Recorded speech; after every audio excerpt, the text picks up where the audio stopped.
एक तू सच्चा तेरा नाम सच्चा, एक तू सच्चा तेरा नाम सच्चा, एक तू सच्चा तेरा नाम सच्चा, एक तू सच्चा तेरा नाम सच्चा। कोई नहीं तेरे जैसा तेरे सिवा, एक तू सच्चा तेरा नाम सच्चा। सब जगह तेरी रोशनी का दरिया, एक तू सच्चा तेरा नाम सच्चा। सब बीमार तू बीमारों की दवा, एक तू सच्चा तेरा नाम सच्चा। बेहतर है बहस से जिक्र तेरा, एक तू सच्चा तेरा नाम सच्चा। ये मेरा जिस्म है महल तेरा, जहाँ रात दिन चमके नूर तेरा। इस नूर का तवाफ करे सातों आसमां, हर फरिश्ता नूर में करे सजदा। एक तो सच्चा तेरा नाम सच्चा, एक तो सच्चा तेरा नाम सच्चा। दिल मेरा चमन चमन खुशबुओं के साए, दिल मेरा चमन चमन खुशबुओं के साए। गाता है कोई साम वेद की ऋचाएं, गाता है कोई साम वेद की ऋचाएं। चांदनी रातों में नींद न आए, चांदनी रातों में नींद न आए।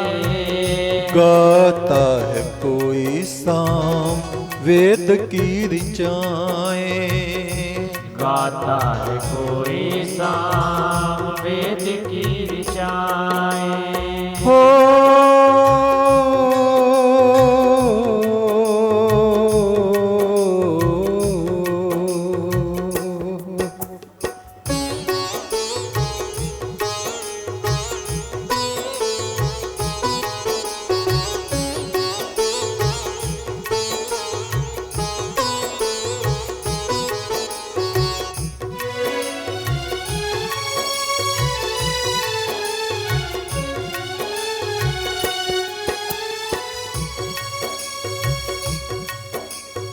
यह वेद गायन कितना प्राचीन है, इसका अंदाज आप लगा सकते हैं। जब से ये सृष्टि बनी है, उससे भी पहले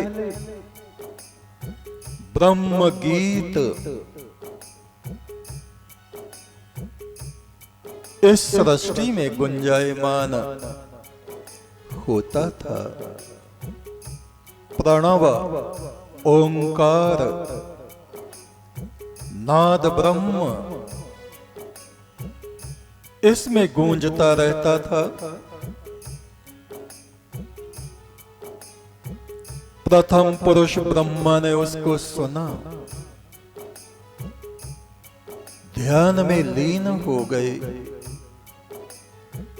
फिर उस सृष्टा सर्वव्यापी परमात्मा की दिव्य वाणियों को वो अपने अंतःकरण में सुनने लगे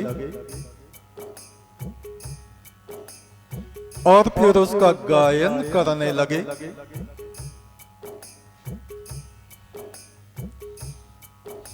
सृष्टि का प्रारंभ हुआ, अन्य ऋषि गणों की उत्पत्ति हुई, देवगणों की उत्पत्ति हुई और वे भी उस गायन में लग गए। सनकादिक ऋषि नारद ऋषि, सप्त ऋषि, ब्रह्मा के पुत्र मरीचि, मरीचि के पुत्र कश्यप, कश्यप के अनेक पुत्र, उन्हीं में विवस्वान, विवस्वान के पुत्र यम, यम के पुत्र वसु, वसु के पुत्र रुद्र, रुद्र में महादेव शिव। ये सब इस ईश्वरीय गायन को गाते रहे। उनकी तरंगे पूरे विश्व ब्रह्मांड में फैलती रहें। हजारों लाखों वर्षों बाद उन ऋचाओं को, मंत्रों को पीपल के पत्तों पर लिखा गया, भोज पत्रों पर लिखा गया, और होते होते उनका स्वरूप, उन मंत्रों का ये स्वरूप हम तक पहुंचा।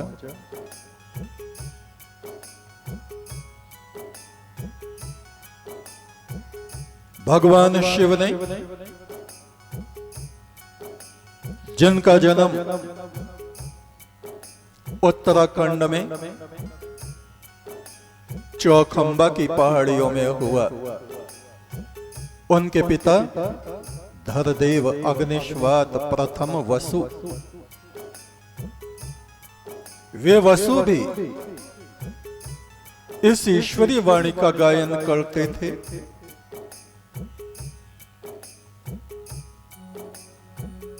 और महादेव शिव, उन्होंने आप्रीता, आजकल जिसको अफ्रीका बोलते हैं, उस स्थान को अपनी प्रथम कर्म भूमि बनाया।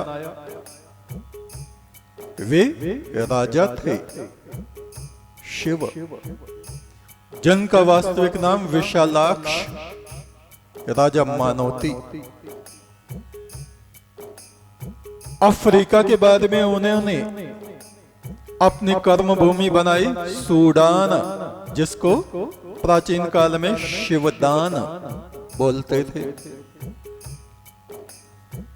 पूरे विश्व में हमारे देवगण विचरण करते रहे, भ्रमण करते रहे, ईश्वरीय किरणों का प्रकाश करते रहे।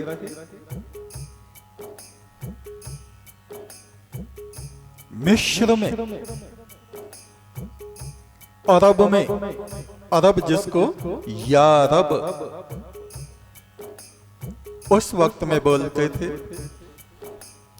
ईरान जो आर्यों का प्रमुख क्षेत्र था, जिसको आर्यान बोलते थे, शिव के पितामह यम का राज्य था आर्यान में। वहां उनको यम सिद्ध, जम सिद्ध, जमशेद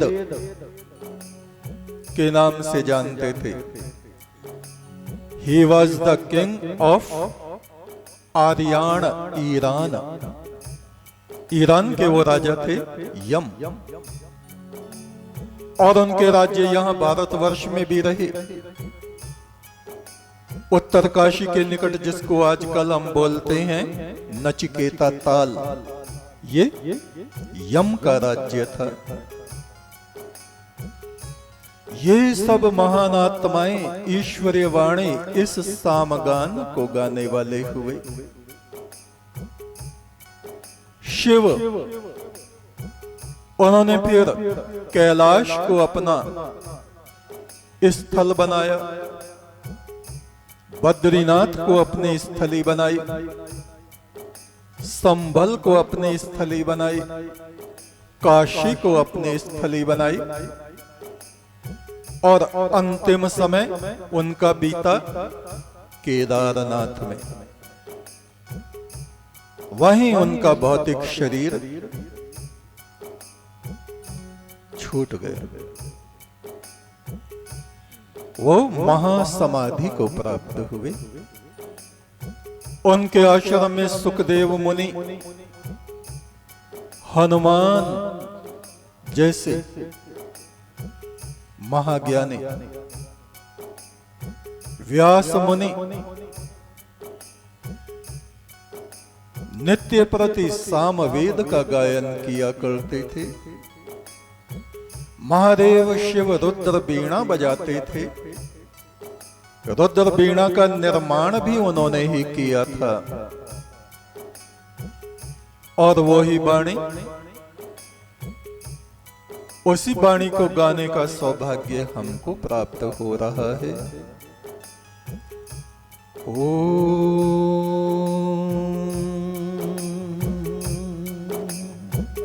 अग्न आया ही वीतये ग्रहणानुभव्य दात ये। अग्न आया ही वीतये ग्रहणानुभव्य दात ये। निहोत सत्सी बहर्षि, निहोत सत्सी बहर्षि, निहोत सत्सी बहर्षि, निहोत सत्सी बहर्षि। हे तेजोमय ब्रह्म सनातन, मेरे अंधियारे हृदय में प्रवेश कर। हे देवों ऋषियों से पूजित अमर ज्योति, तू मेरे हृदय में जगा दे।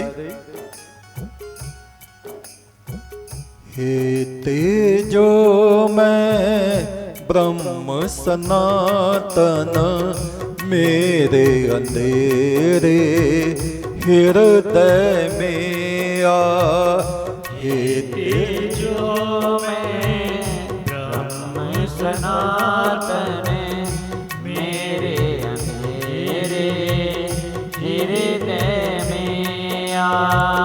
हे देवों ऋषियों से पूजित अमर ज्योति, हृदय में जगा।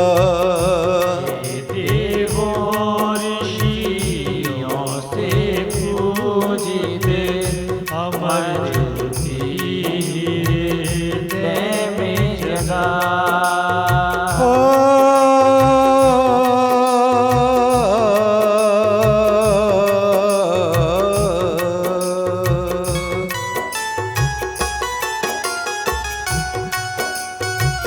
दिल मेरा चमन चमन खुशबुओं के साए, दिल मेरा चमन चमन खुशबुओं के साए। गाता है कोई साम वेद की ऋचाएं, गाता है कोई साम वेद की ऋचाएं। चांदनी रातों में नींद न आए, चांदनी रातों में नींद न आए। गाता है कोई साम वेद की ऋचाएं, गाता है कोई साम वेद की ऋचाएं। दिल मेरा चमन चमन हो।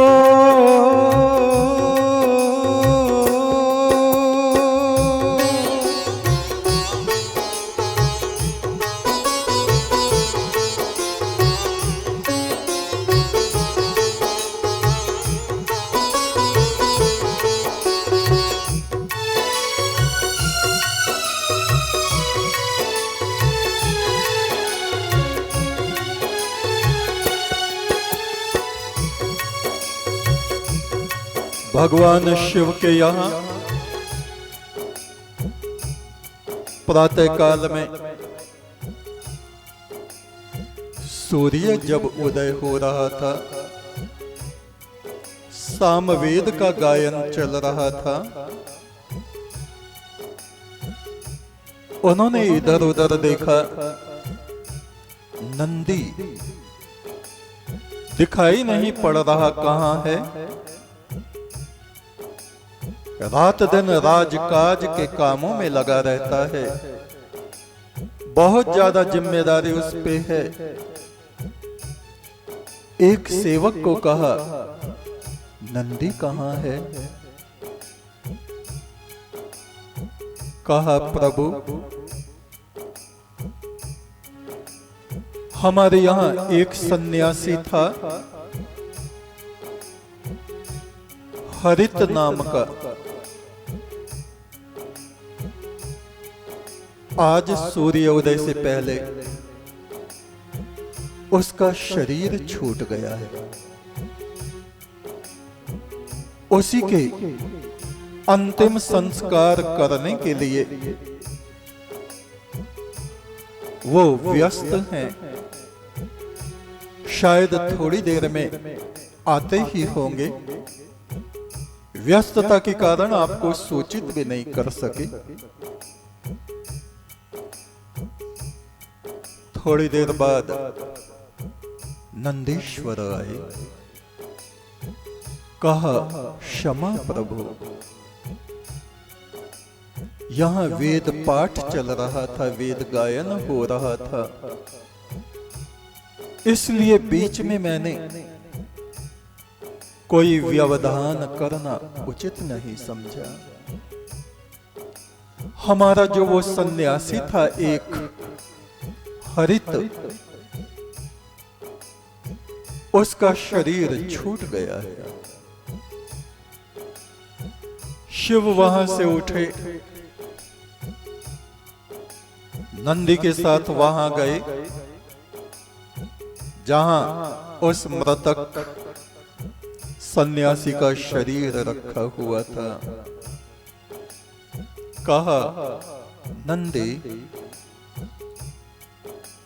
ये हरित ऐसा था,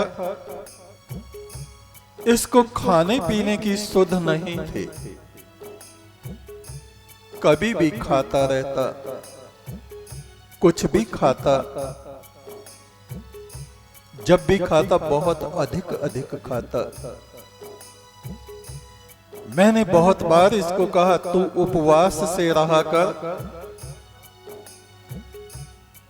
पर उपवास का इससे दूर दूर तक का कोई संबंध नहीं रहा। कुछ दिनों से मैं देख रहा था कि इसका शरीर ज्यादा दिन चलेगा नहीं। मैंने कई बार इसको कहा, तू खाना पीना कुछ दिन को कम कर दे, छोड़ दे, पर कहां। ये अधिक मात्रा में भोजन करने से जो विष बना है, उसके कारण इसका शरीर छूट गया है। ये अपने पिछले जन्म में भी ऐसा ही था। उत्तर पथ में एक वन था। वहां बहुत से कबूतर झुंड बना के रहते थे।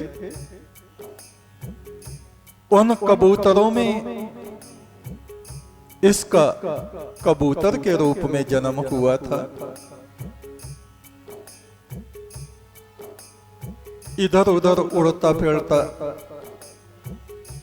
इसका पिता